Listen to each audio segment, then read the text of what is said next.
Yes, sir, Skid. You tuned in to another edition of Infinite Vibes provided by Taste and Powered by Dash Radio. I'm Moran, the man, and I got my lovely, rich-ass, bossed-up-ass co-host DJ B-Lex in the building as well. You know, we here, baby. Absolutely, we here. I know B-Lex out here getting a lot of money, but I don't know if we got enough money as the gentleman that's, I don't think we got that, bro. You know what I'm saying? Somebody who's out here, went to the major leagues, played baseball, then he turned around and transitioned himself into a music The king himself, Houston. Yes. In the building. Please introduce yourself to our listeners, big dog. What's up, y'all? This Carl Crawford, CEO of 1501 down in Houston, Texas, and I'm in the building.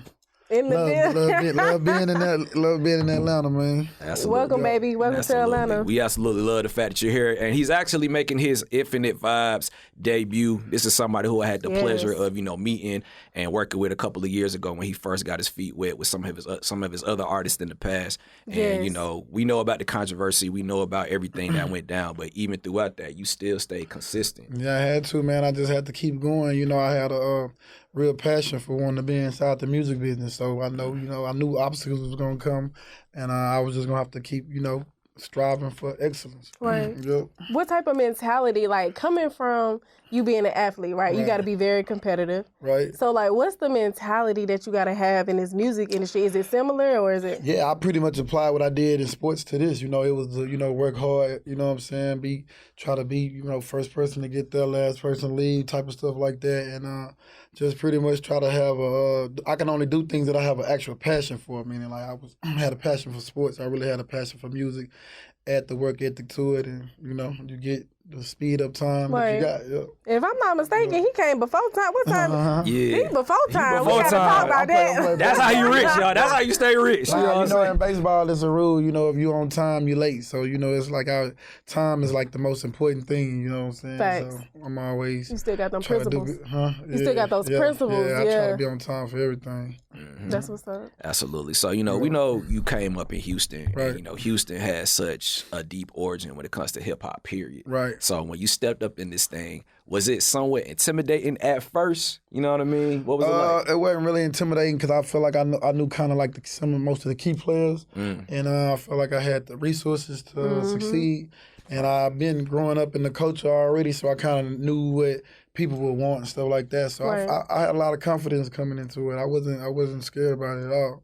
So you utilize your your status in the baseball professional league with the connects that you made, or did you already know that before? Nah, I knew, just being from Houston. So the people that's in the music business, like for instance, the guy that I started with, T. Ferris, we played Little League Baseball together. You know what I'm saying? Right. So it's like once I saw he was in the music industry, I was able to link up with him, and we was able to, he was able to, bring me in. And like I said, I knew I had everything else to succeed. I just needed somebody to get me inside the little circles that is hard to get in. Right, that's right. So T. Ferris is well connected in Houston and just all over the music industry. Yeah, he managed Paul Wall and Mike Jones back in the Gap. You know what I'm saying? Back when they was at their prime. Yeah, when they was in their prime, and at the time I didn't know that because I hadn't saw him in a while, and they was they put T. Ferris in the name. I didn't realize they was talking about Travis. That's his real name, and once I realized it was him, I knew instantly that I was going to use him to get into the music business, and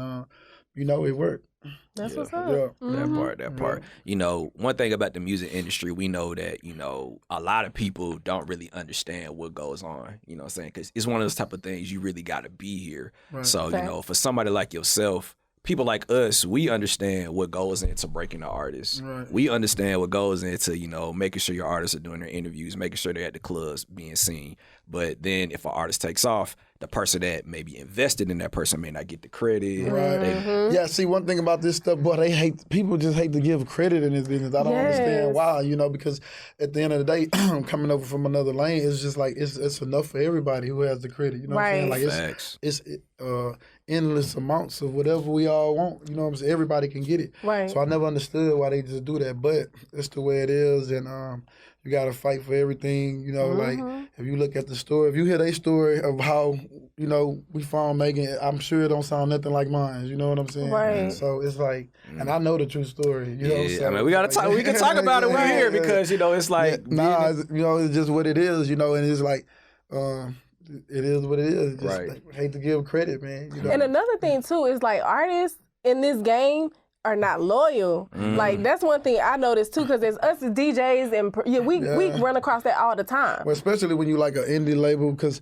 you like more hands-on and you become more like their family and stuff, so you're around them more. So now they think you like a cousin or a brother or something like that. You know what I'm saying? And then now, you know, things get weird at times, but you know, it's sad it's like that, but they definitely, it's something about those artists once they get to a certain spot, it's like they've been waiting to do it the whole time. Right. Interesting. Like they forget who actually was there from the get-go. Yeah, they get a quick thing of amnesia, you know. Right. Interesting. So, you know, how does that affect you mentally? Because, you know, you're somebody, you stepped into this game, you know, you're somebody that, you know, I've had the privilege of meeting you in the past. Well, like for me, I kind of just learned to know my role now, meaning that, you know, I know I'm the person that's trying to get them to the major labels, and once they get there, then, you know, they could, you know, do what they have, their managers and stuff like that manage them from then on out, meaning so when they go to like Erica, in her case, she's with Warner, you know, she still signed a 1501, but you know what I'm saying, it's like they, you know, handle their stuff and you kind of grow and then you go off like that. So, it's a partnership. Yeah, so it's like, you know, and you continue to develop and I go look for more talent and we just keep the cycle going. Absolutely. That's how it was supposed to go in the beginning. But, you know, I didn't understand a lot because I was new and, you know. Do you feel like you were taken advantage of because you were new? Oh, I definitely got taken advantage of, you know, because, you know, I didn't know nothing. And anybody, you all know in this business, you know, if you don't know something, the sharks coming. Right. Hell have no fear. They smell that blood, boy. Ooh. Yeah. And they don't care. And I wasn't no exception, even though the guy that did it to me was a childhood friend, you know. And you hear these horror stories about the music industry, and you was like, you don't even believe them because it hasn't happened to you. Yeah. But it be the closest ones to you, because even when you die, like if you get murdered, it's always somebody you knew. Like in some instances. In some instances, a majority. Yeah, that's what makes it so, like, you know, hurtful, because you know what I'm saying, it's a person that was close to you. In my case, T. Ferris, you know, I moved this guy into my house, you know what I'm saying, bought him cars, clothes, just pretty much brought him back from the dead. You know, he was at home hustling drug dealers, you know, just trying to get in the music business and stuff like that, you know, taking all their money and shit. Jeez. So, you know, got him back to like being a real force to be reckoned with, and what is how you get repaid, you know. So it's like, wow. So so technically, you turned him into a real executive, because he wasn't exactly. He was at home, kind of, you know, dealing with little indie labels. You know how I, you know, run a play, come to Atlanta here and there, but you know, Powerwall run is over with. So you know, he didn't have too much to do with Mike Jones. Him and Mike Jones kind of have the same situation me and him have, you know. So.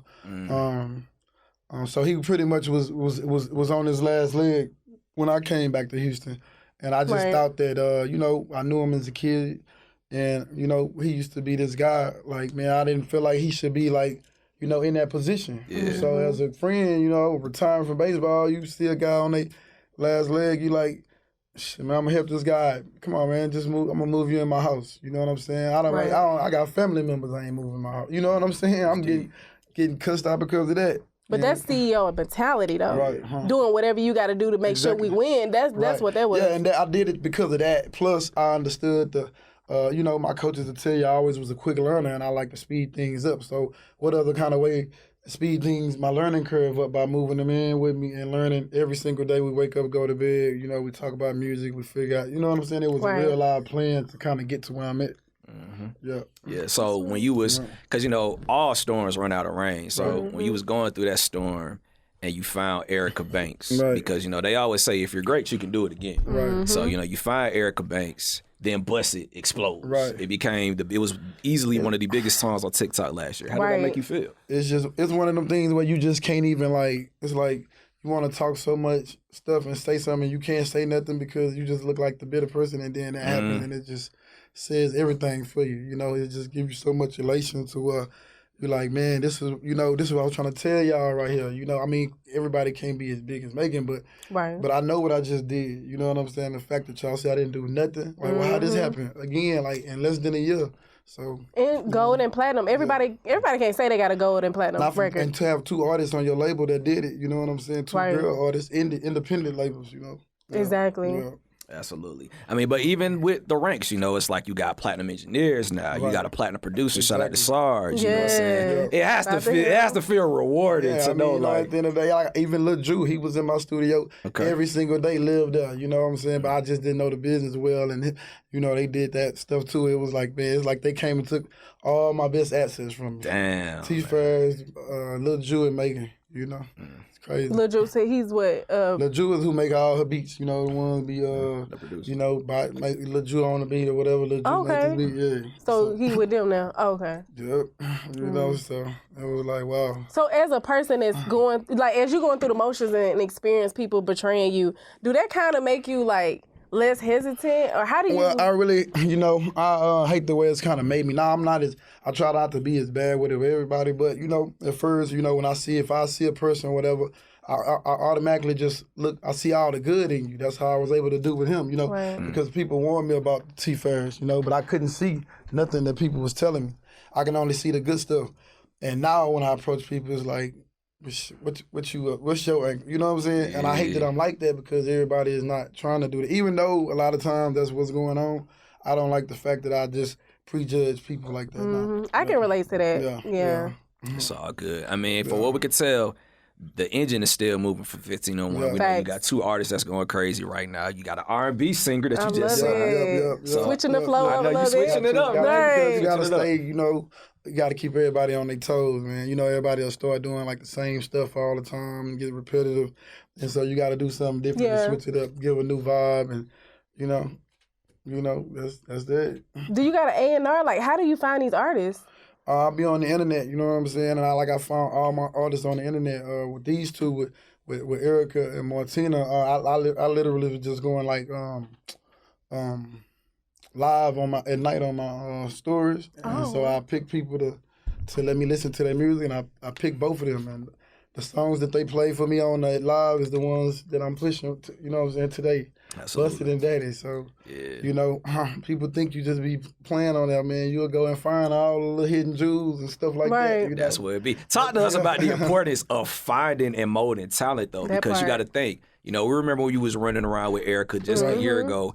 Everybody wants to send her beats now because she got a hit. Right. But, you know, you really were there. Right there from the beginning to the start. It's just that you just got to get out there and work it, believe what's going on, you know what I'm saying, do everything that everybody else wasn't doing. I think it was kind of in the Corona time, you know what I'm saying? So we had to literally find out what places was just going against the grain and be open, take those chances and still go there, you know, because we just wanted to like, you know, we took some chances. But, you know, at the end of the day, our hard work paid off. We worked the record all year long, and by the top of the year, it just had like one of these wonderful, magical musical things that happens, you know. And I know that feeling because it happened a lot with Megan. So when it happened, I was like, oh, that's that shit right there. Never gets old. I was like, this is what you do all that crazy stuff for, man, just for this one feeling that's happening right now. And this is what you always chasing.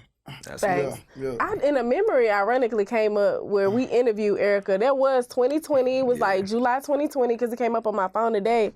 And I was just thinking like, damn, like y'all really was hustling in the pandemic, like really moving a record. No, that was the same, man. How y'all break a record during the pandemic? And we was like, shit, 'cause we was the only ones that would move, you know? Yeah. We wouldn't stay still, you know what I'm saying? And we knew everybody else was staying still. So it was like, that was the moment that we had to lock in and find some key spots and, you know, go and show the, you know what I'm saying, the song getting put out there. You know, you got to see it visual. Had a radio run that went real well. So, Do y'all got a studio, like, out in Houston right now? Yep, 1501 Studios. Yep, that's where we record all our music. My whole tinasnow project from Megan, the first one, record the whole thing there, you know. So, you know, it's an iconic spot right now for us. That's what's up. We gotta go out there, bro. We gotta pull up. We got to, for real. You can come see it. You know, it's like it's like a house studio, but you know, it's got this little energy that we just like. You know what I'm saying? Yeah, we like those anyway. It's just like real intimate vibes. Yeah, that's what it is. Yeah, I don't have like a traditional studio like up in there. It's like more of a home type of thing. But you know what I'm saying? I felt like I wanted to have people comfortable all the time. Yeah, good hospitality. So we saw, you know, talk to us about fatherhood. It's looking like your son is on his way to playing professional baseball. Yeah, he you know, he's senior year, coming into his senior year, and he's been, you know, following my footsteps since he was 2 years old, and you know, it's just proud to see, you know, he actually can do it and he's good, because that'd be my biggest worry, you know, like, shit, I know they're gonna try to play, but are they gonna be any good? Yeah. Is they gonna like I ain't have a finna go out legacy? there and practice, bro. Like, if you ain't good, bro, like, you gotta be good, man, you know, so. But shit, I ain't had no problems with him. He all the way. He down there better than what I was. Well, he faster in high school already. That do be the worst, because Jordan, I ain't gonna lie, everybody was like, with Jordan's son, they was like, Jordan, they was like, he gonna be fine, and then like, you don't even never heard of him. Bronny Like, James, I think got 2 good kids, though. For sure. But yeah, I think LeBron kid gonna be better than Michael Jordan kid. oh yeah, for sure. Hey, Bronny got it. Bronny got it, for sure. And Scottie Pippen's son, he doing this thing too. You know? Okay. Yeah, I think he had a Vanderbilt, I think. Yeah. Or Wake Forest, one of them schools, but he doing this thing. Okay. So, you know, it's all good. Yeah, man, that sibling stuff, you know, especially with baseball, they love like bloodlines. So it was like, hey man, you just gotta be halfway decent. They gonna let you in there because they love that father was in the major leagues, not his son, and so we just waiting for all that. Okay, that makes sense. Endorsement commercials was like, he gonna have his own shoe. You know what I'm That's saying? gonna be hard. You know, because I'ma still think I can beat him running whenever he, even at his height of his speed, you know. Absolutely. That part. Beautiful stuff, man. So what's it gonna be like when one of your kids wants to do the music stuff, though? What's that gonna be like? Because it's coming. Man, I'm gonna try to keep him away from this as much as possible. But at the end of the day, somebody gonna have to run the business one day. I'll teach them the business part. Right. You know what I'm saying? I don't want them to like try to become an artist or nothing like that. You know, even though one of them might try to be like the. You wanna let your son be a rapper? My son Leo from Evelyn, you know, he might try to rap. He got the swag, but you know, I'd rather all of them just get on the business side and you know, learn how to do that. Why you say that? Like, you gotta, because a lot of people that's in your shoes say that. But why? Like, why is it? That like we want to be on the business side? Yeah, like, because versus the artists the ain't artist. finna go, you know, they only gonna last so long, you know what I'm saying? If they be like the biggest one, and it's so hard to be like that. Plus, you know, I feel like the executives are the ones who stay around for 20 years. You know, that's the key. You want to stay around for a while and, you know, have assets and ownership to stuff, you know what I'm saying? And, you know, become a legend that way.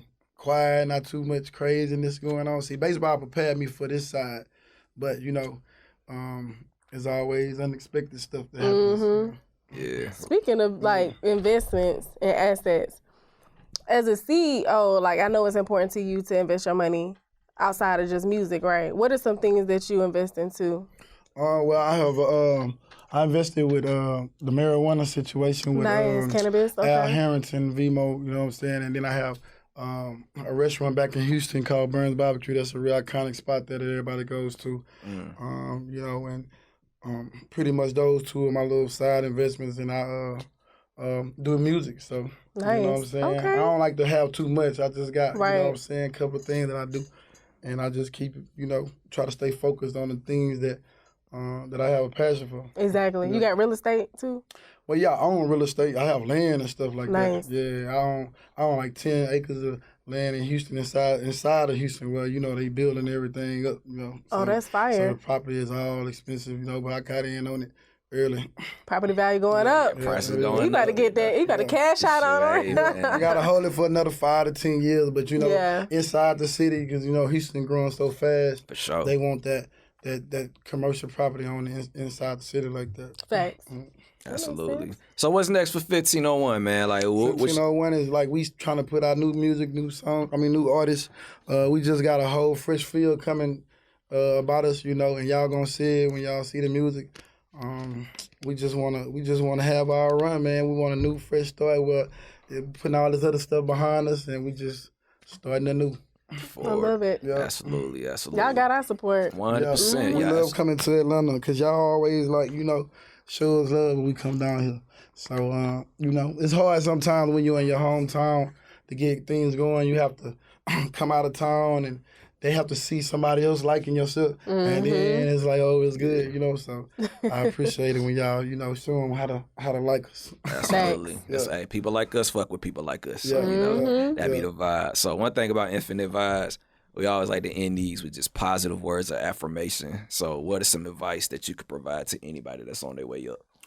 You know, just keep on, don't quit, you know what I'm saying, pretty much. Just keep on going at it.